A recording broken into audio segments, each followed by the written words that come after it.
in Dodge City and in the territory on West, there's just one way to handle the killers and the spoilers, and that's with a U.S. Marshal and the smell of Gunsmoke.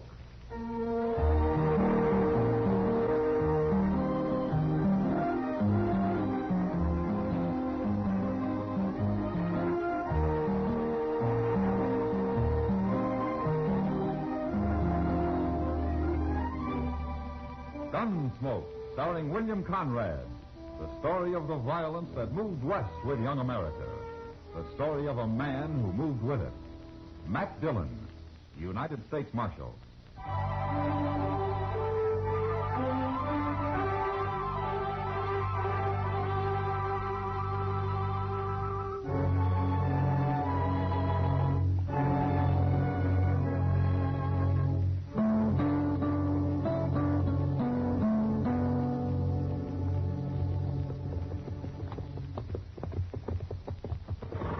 Dodge hasn't changed much I can see, Mr. Dillon. We only been gone a week, Chester. Seems like a year to me. Hard ride now and then won't hurt you. Yeah, it ain't the riding so much, it's the shooting that unnerves a man. Yeah, that reminds me. I think I'll stop at the store here. Need some ammunition. Oh, look. Take my horse out of the stable, will you? All right, I'll see you at the office. Good.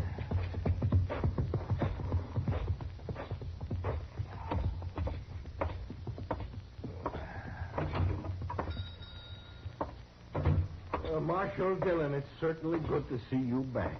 Well, thank you, Mr. Green. Yes, sir. We've missed you around here. Well, that's fine. I'd like a couple of boxes of 45s. Oh, you're loading up, too. I guess you've already heard. What? Yes, sir. I sold more ammunition the last couple of days than I usually do in a month. I'm nearly out. There's the last box of 45s I've got. I'd have saved more for you if I'd have known, Marshal. After all, you're going to be sort of out front in this business. Mr. Green, what are you talking about? You haven't heard? Heard what? About the Indians. Indians? The Pawnees. They're going to attack tomorrow. This is the last day we've got to get ready for them. That's why everybody's been hoping you'd be back in time. We have to get organized, Marshal. Where are they, Mr. Green? Who? The Pawnees. Oh, they're out on the prairie somewhere, I guess. Now, what are your plans, Marshal? Oh, I don't have any plans. All righty. When you decide what to do, let me know. I'll do my share of the fighting. You know that. You can count on me. We've got women and children in Dodge. May I ask one question, Mr. Green? Certainly. How do you know these Pawnees are going to attack Dodge? And how do you know they're going to attack tomorrow? Well, everybody knows about it, Marshal. That's why, like I say, they've all been buying up ammunition, getting ready. But who told them about the Indians? I don't know, Marshal. It's general knowledge.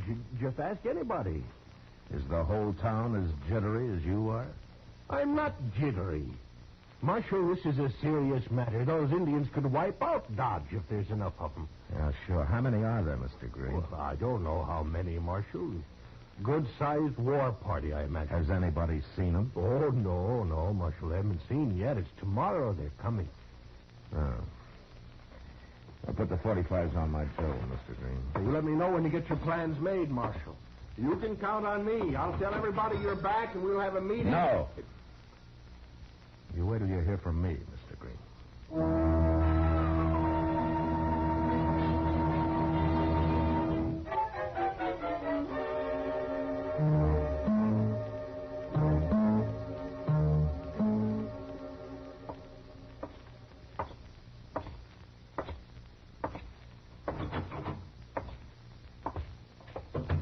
Hello, Doc. Oh, hi, Matt. I saw Chester riding up Front Street, so I come down to welcome you home. I gave a horse a feed of grain, Mr. Dillon. Figured they'd earned it. Oh, good. Doc, I've been talking to Mr. Green down the street. Yeah? Has he gone crazy or what? Oh, he must have told you about the Indians. Indians? Oh, the whole town's been talking about them, Matt. Pawnees are on the warpath, they say. And they're going to attack Dodge. Tomorrow, I believe it is. Good heavens, Mr. Dillon. Oh, now, don't you start it, Chester. When did all this talk begin, Doc? A couple of days ago. Oh, everybody's been pretty excited. Especially Green and Hank Risling at the Dodge house. Oh, they sure been hoping you'd get back in time to take charge of everything. Well, what do we do, Mr. Dillon? Nothing, Chester. Well, everybody seems pretty sure about it, Matt. They'll expect you to do something. Who started all this talk, Doc? Well, I haven't heard anybody mention that. Some drunk, probably, or some greenhorn. The rumor spreads, and pretty soon everybody takes it for a fact, and then a panic begins. Well, there might be Indians, man. Has anybody seen them or any sign of them? Well, we're going to have a hard time talking people out of it. Maybe. But first, I got to find out how all this nonsense started. Chester, you go ask Mr. Hightower what he knows, huh? He's got good ears. All right, sir. I'll see what I can find out in the saloons, and we'll meet back here, huh? Yes, sir.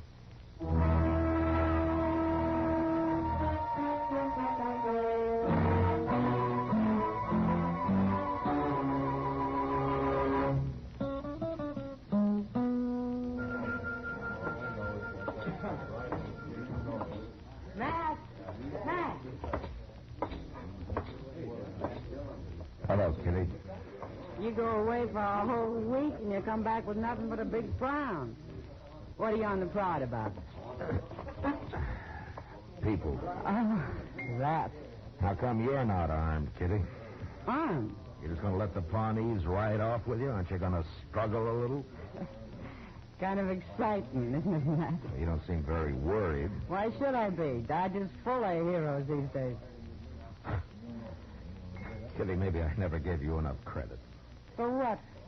You got brains, too. Don't be nasty. You need a drink, Bill? No, thanks. Who's the old man at the bar there?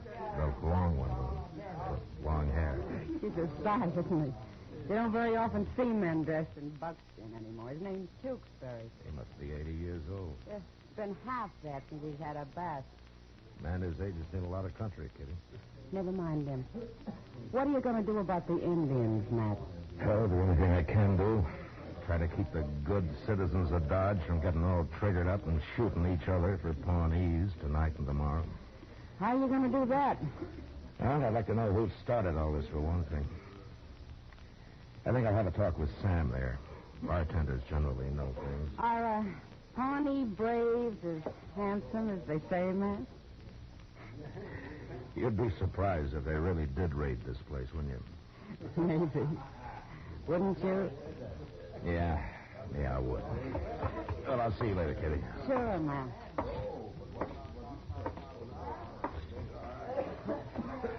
Sam. Hello, Marshal Dillon. Welcome home. Oh, thank you, Sam. What's your pleasure?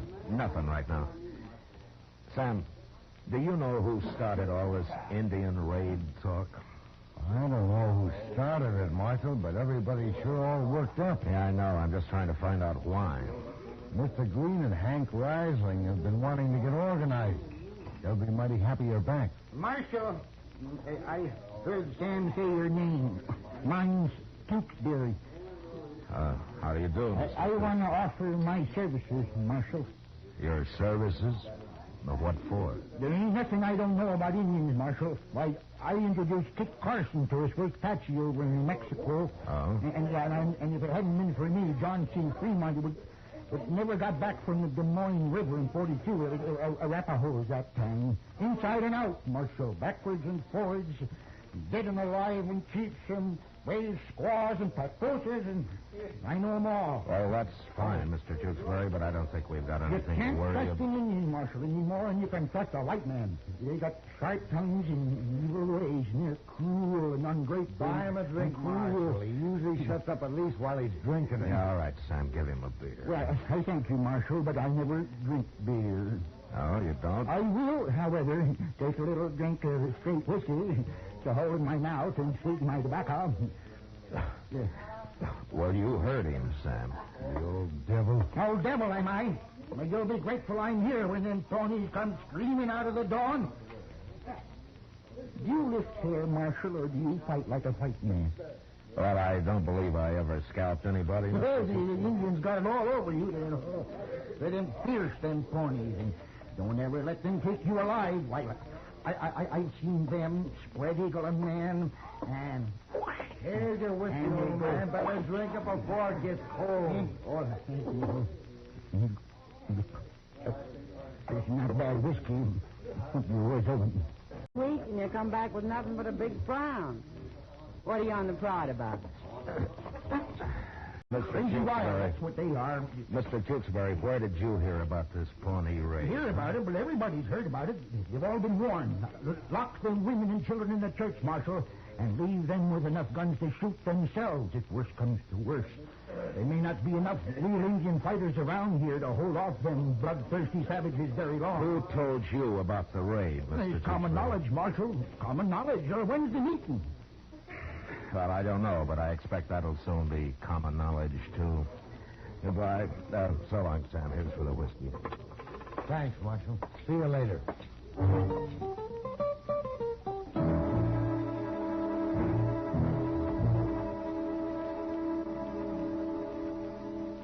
Mr. Hightower didn't know anything, Mr. Dillon, except there will be an attack tomorrow. What'd you find out? Well, I went to all the saloons, Chester, but all they had was the same story.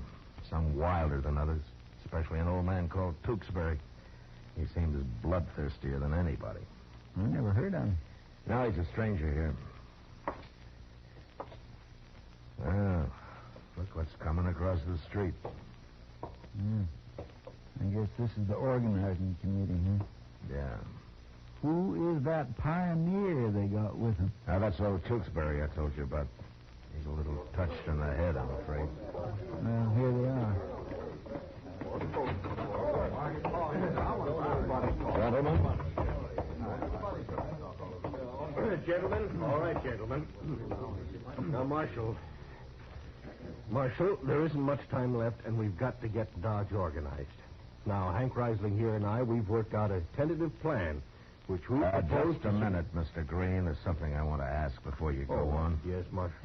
I'd like to know which one of you men heard about these Indians first. Well, I don't see it that matters which All right. heard about it. All right. Then let's say the rumor just got started somehow, okay? Pretty big for just a rumor, Marshal. Well, my wife's nearly crazy with fear. All the women are. That's why we got to do something. Get things organized. People will feel better then. You know what panic is, Reisling? It's fear, all right, but a man can be afraid and still think. But when he gets panicked, he stops thinking. Like all of you right now. You're acting like cattle in a stampede. That's pretty strong talk, Is Marshal. it? Is it? Then I'll point out something else to you. You're willing to believe the Pawnees are on the warpath, and you don't even know who reported it. And on top of that, you're willing to believe they're going to attack tomorrow. Well, that's what they say, Marshal. And it's your job as the law here to do something about it. Yes. If you don't help us now, the blood will be on your head. Blood? The Pawnees are the bloodiest devils in the whole Indian nation. And they're mean, they're downright mean. I know them. I'll show you how to fight them. We'll ride out after them. That's Tewksbury. what? We'll go after them first. Tewksbury, let me ask you I'm something. offering my services, Marshal, same as I did with John. Well, listen to me. Fremont. The Pawnees are attacking tomorrow. Is that At right? dawn, Marshal. They always attack at dawn. If they die at night, you see, their spirit wander. They got to die. Yeah, and I know. But there's something else about Indians I want to ask you. I know everything there is to know about Indians. Then did you ever hear of Indians telling anybody just when they were going to attack? They're just like snakes. They never tell nobody nothing. It's just whoosh. And there you are with an arrow right in your throat. Then how come everybody in Dodge knows when these Pawnees are coming? Now answer me straight, Tewksbury. Well, yeah, Marshal, it's just,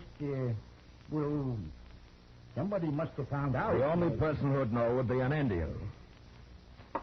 Now, gentlemen, have there been some Pawnee warriors in town lately getting drunk at the Alafraganza and talking when they shouldn't? Well, have there? No, the marshal makes sense, man. It sure don't sound right somehow. No, it sure don't. If you stop to think about it. Tewksbury, Why would when did you hit Dodge? A while ago, Marshal. When? I don't know when. I don't keep track of time. But if the Indians do, though, they know just how many moons... Shut up, Tewksbury. I don't want to hear any more about Indians out of you. And if you go on talking around Dodge, I'll throw you in jail and you can do your spouting there. Marshal, he's an old man. You shouldn't ought to treat him like I've got that. an idea he's the one who started this whole thing with his wild talk, and you men have made fools of yourself listening to him. Now go on home and calm down your womenfolk and forget it. Good night, gentlemen.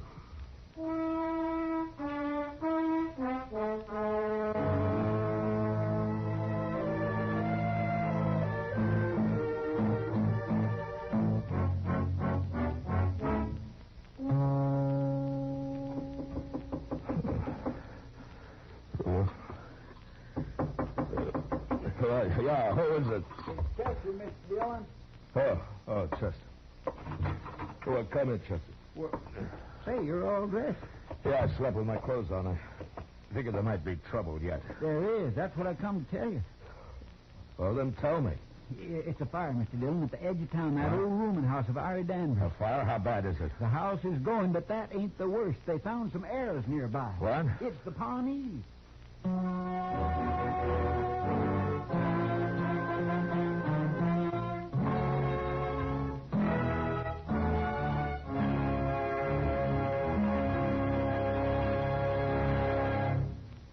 We will return for the second act of Gunsmoke in just a moment. But first, tonight's free and easy Saturday night country style on CBS Radio features the old Kentucky barn dance and the WWVA Wheeling Jamboree. It's Saturday night country style later tonight on most of these same CBS radio stations. Now the second act of Gunsmoke.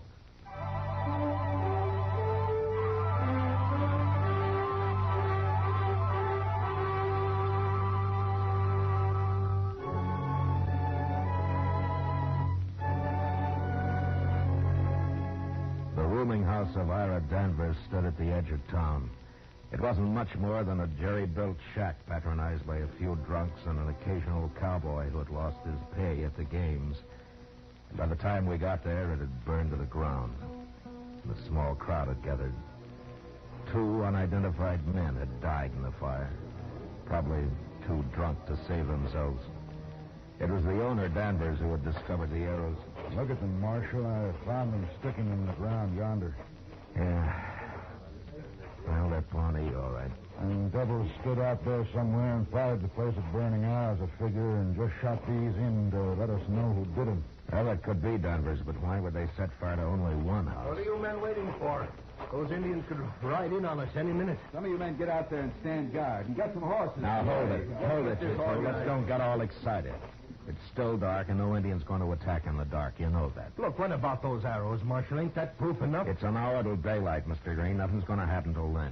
We've listened to you long enough, Marshal. We've got women to protect. Risley, you come over here. And the rest of you men. We'll run this fight ourselves. Chester. Yes, sir. See old Tewksbury over there at the edge of the crowd? Yes, sir. He ain't talking so much tonight, is he? Drift back in the dark where he can't see you. And if he leaves here, let me know at once, huh? All right, sir. What do you make of it, Marshal? There's nothing to worry about, Sam. What are you doing here, Kitty? Sam promised to wake me up when the action started. So he did. Well, there's been a fire and 2 men died. The action's over now. Go back to bed. Don't take it out on me, Matt. I didn't start this Indian scare. No, I'm sorry, Kitty, but this is no place for a woman. Well, it is a good place for Oh, a now woman. don't start that. What are they doing over there, Marshal? Green and Reislingers organizing the defense of Dodge, Sam. They found some arrows, I hear. Yeah, they did. Pawnee arrows. And they are going to attack. They're right out there in the dark somewhere. No, I don't think so, Sam.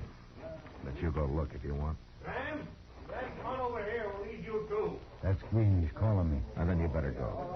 Sure. I'll go. I'll go with you, Sam. I want to see what's doing. What? Oh, where is he, Chester? He drifted off behind that next shack. Well, let's follow him. Come on.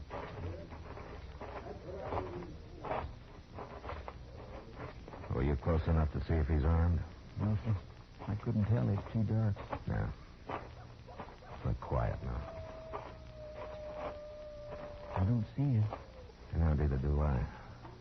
Now, hold up a minute. Maybe we can hear him. Now let's go on. Hey, something moved right over there. Yeah, I saw it. Look, he's lighting a fire. Yeah, there he goes. You put out the fire, Chester. I'll catch him. Yes.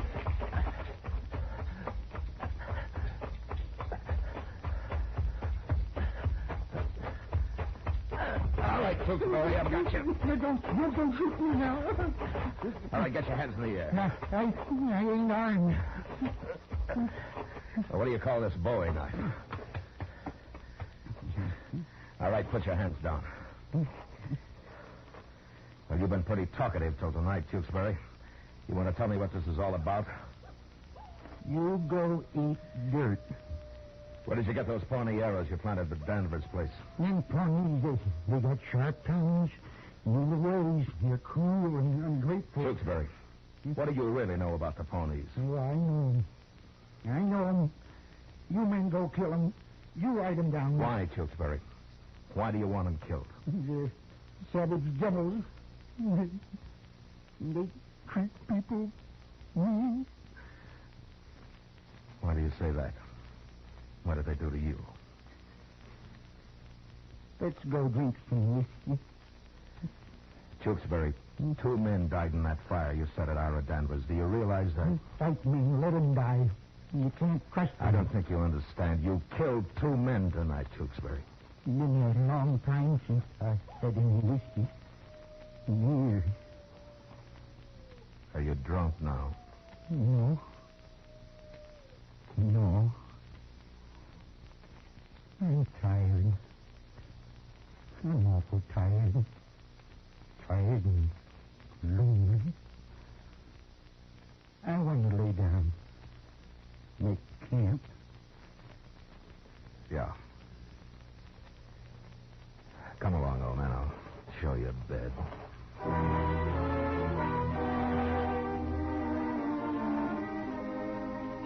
When the citizens of Dodge found out about Tewksbury, they were at first ashamed of their panic. And because of their shame, they wanted to lynch him. But they didn't.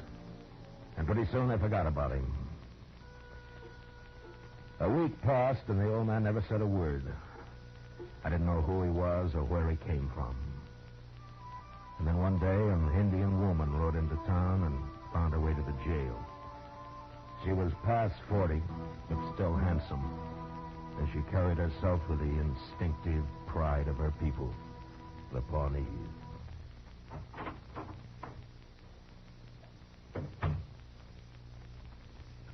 Is this the jail? Yes, it is. You are the marshal? That's right. What can I do for you? Word has been brought that you have an old man here. What, Tewksbury? Yes. I have come for him. What? I am his daughter, Marshal. Oh, I see.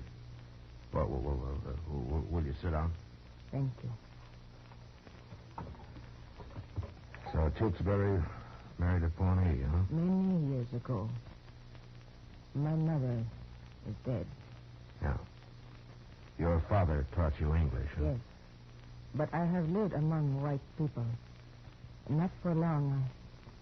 I like my people better. Of course. I think my father does, too. He has lived with us many years. Tell me, what was he doing in Dodge? He is old. So old he is like a child. He ran away one night in anger. Why? Our tribe is peaceful, Marshal. We have given up war. But sometimes the young men find it difficult not to fight. My father made some whiskey. He was giving it to the young men, telling them they should kill white people. And he got caught at it. Yes. The chiefs held council. They made very strong talk. My father grew angry. He say he will destroy them. Marshal, he is old. Thoughts are no longer clear in his head. Yes, I understand. He has lived long, seen many things. He does not like being old.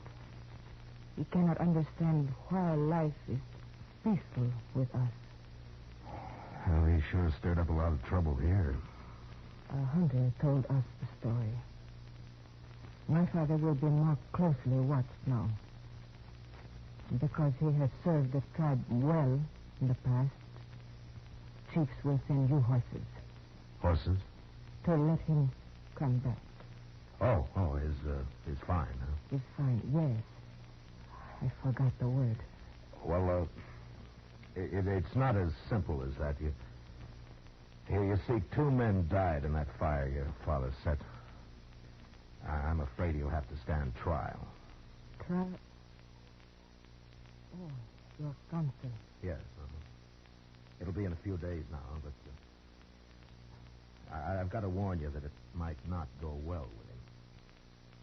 2 men down. I understand, Marshal. I wait. Look, would you be willing to come to the trial to talk for your father? A squaw? Well, we allow women to talk at our trials. Then I will be there. Good. Now I think your father'd like to see you. Come.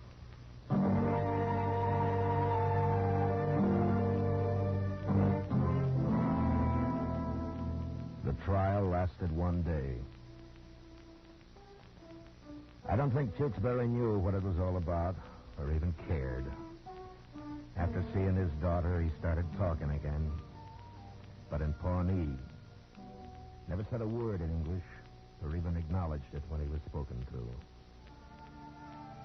His daughter took the stand, and shortly after, impressed by her courage and honest dignity, the judge released Tewksbury to her custody.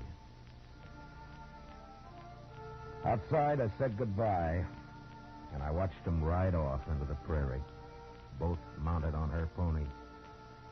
The old man chattering like a bird, happy to be going home. No longer lonely.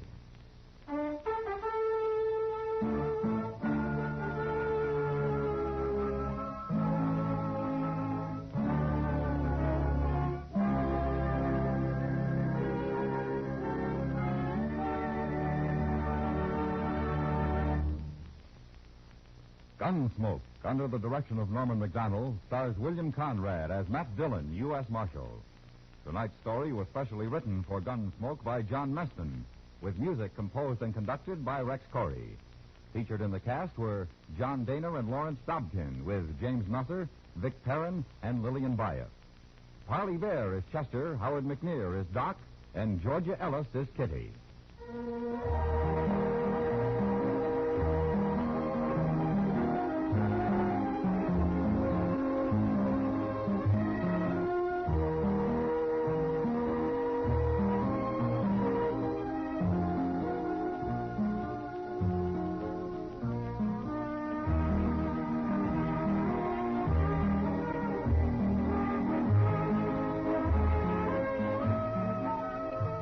Gunsmoke has been selected by the Armed Forces Radio Service to be heard by our troops overseas. Join us again next week as Matt Dillon, U.S. Marshal, fights to bring law and order out of the wild violence of the West in Gunsmoke. Go, go, go! Go with CBS Radio. CBS go. Wherever you go, go, go, go! Go with CBS Radio. That is where you find your very favorite shows. Everyone knows you'll get the best on CBS. Go, go, go, go!